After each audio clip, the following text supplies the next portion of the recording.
নমস্কার, আমি পাপিয়া। আজকে আমি রান্না করব ফুলকপি ডাঁটার চচ্চড়ি।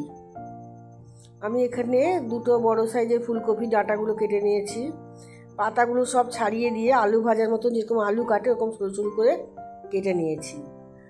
আর একটা বড় সাইজের আলু কেটে নিয়েছি। আমি এখানে দেখুন 1 মগ মতন জল দিয়ে 1 চামচ নুন দিয়ে আমি ডাঁটাগুলোকে সিদ্ধ করতে দিয়ে দিয়েছি।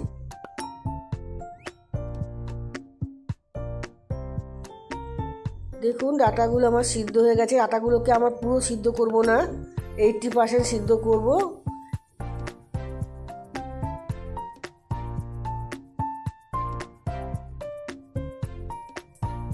এবার আমি কড়াইয়ে এটা সাদা তেল দিয়ে বানাবো। আমি কড়াইয়ে সাদা তেল দিয়ে নিয়েছি। দিয়ে আমি 3টে মতন বড় সাইজের পেঁয়াজ কেটে রেখেছিলাম, ওটাকে আমি ভেজে নেব ভালো করে, লাল করে।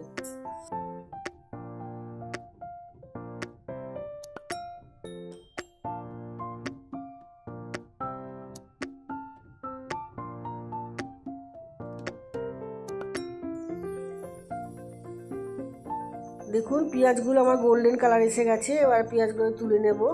ওই তেলের মধ্যে আমি 200 গ্রাম মতন চিংড়ি মাছ দিয়ে নিয়েছি। ওই চিংড়ি মাছগুলো দিয়ে আমি ভেজে নেব।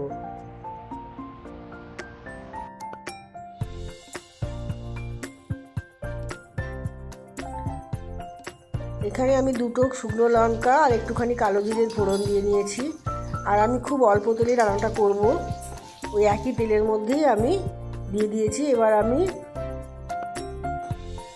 আলুগুলোকে সরু সরু করে আলুগুলো কেটে রেখেছিলাম, আলু ভাজার মতন আলুগুলো ভালো করে লাল লাল করে ভেজে নিয়েছি। এবার ওর মধ্যে সিদ্ধ করে ডাঁটা রেখে থাকা ডাঁটাটা আমি ভেজে নেব।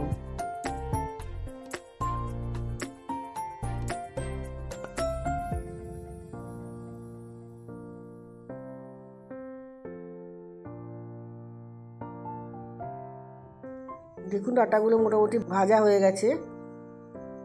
এবার চিংড়ি মাছটা দিয়ে দিলাম। দিয়ে নেড়ে চেড়ে আমি 2 চামচ মতন সর্ষে বেটে রেখেছিলাম 3টে কাঁচা লঙ্কা দিয়ে। আমি ওই সর্ষেটা ভালো করে ছেঁকে নেব। আর সর্ষেটা যখন বাটবেন একটু হলুদ দিয়ে বাটবেন, নাহলে তিতো লাগবে। আর ওই খোসাগুলো বাদ দিয়ে ছেঁকে নিয়েছি। আর 2 চামচ মতন পোস্ত বেটে রেখেছিলাম, ওই পোস্তটা দিয়ে দিলাম। আর এখানে সামান্য একটু হলুদ, চিনি 1 চামচ মতন আর স্বাদ মতন নুন দিয়ে আমি এটাকে নেড়ে চেড়ে ঢাকা দিয়ে দেবো।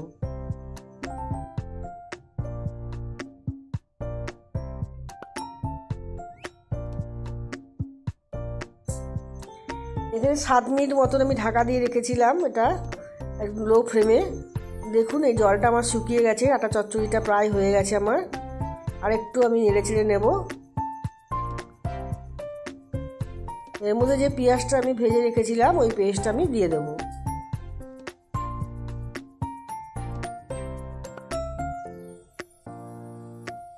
এই দেখুন রেডি হয়ে গেছে আমার ফুলকপি ডাঁটা চচ্চড়ি।